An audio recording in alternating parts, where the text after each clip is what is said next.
Alright, so this lesson's going to be over France and the Benelux countries. So we're going to go ahead and get started.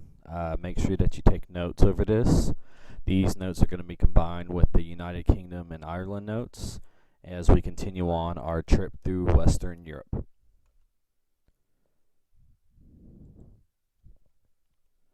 Alright, so the largest country in Western Europe is actually France, which we're going to talk about today mostly. But even though it's the largest country in Western Europe, in fact, it's actually still smaller than the size of Texas. The economy of France mainly relies on agriculture and manufacturing, but most people, however, work in service industries like banking, communication. Probably the biggest service industry in France is tourism because of all the vacationers and everybody that heads that way throughout the year. So they don't have any peak time throughout the year, but they actually get tourists, probably pretty high volumes of tourism for the majority of the year. The people, their national motto is liberty, equality, and fraternity. This motto actually describes quite clearly the spirit of the French people, right? Liberty being a key word for them.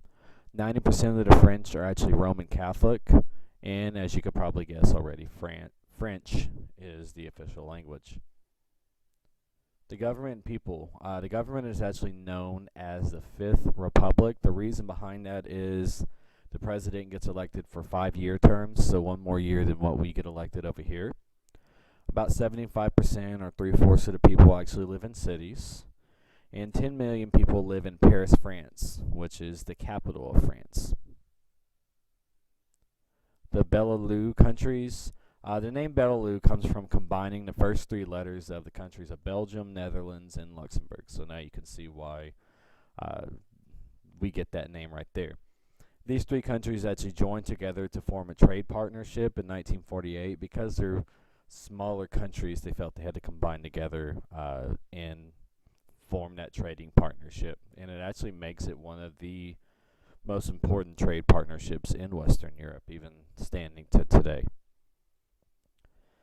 You can see the countries that we're talking about. Well, you can obviously see France right here, again the largest country in Western Europe. Luxembourg, one of the tiniest, smallest countries in Germany. Up here to the north you have the Netherlands, and then Belgium. So those 3 countries, the Benelux countries, that are all 3 combined together. Belgium. Belgium has long been a trade and manufacturing center. A lot of things, but people have long been trading with Belgium. The Belgian lace, Belgian chocolate, diamond cutting, they're very popular throughout the world. In fact, a lot of the diamonds, the spectacular cuts of diamond are actually come from Belgium. The people in Belgium, the people in North Belgium are called Flemings, and they speak Flemish, which is based upon the Dutch language. People in southern Belgium are actually called Walloons, and so you do see some cultural differences between North Belgium and Southern Belgium, which we'll get into talking about in class. The capital of Belgium is Brussels. You can see a picture of one of the beautiful architectures located in Brussels right here. The Netherlands. Most people refer to it as Holland. So if you've ever heard Holland, they're referring to the Netherlands. People are known as Dutch, and Amsterdam is known as the capital of the Netherlands. Luxembourg is one of Europe's smallest countries. It's actually only about less than 60 miles long and less than 45 miles wide, so very, very short. There's probably some Texas counties here in Texas that are actually probably bigger than they are, so quite unique for being as small as they are. They're very multinational. They have a lot of multinational banks actually headquartered there, and because it's located in the center of Europe, but makes it kind of a unique place, right, for people to be located. And that's the end of the show.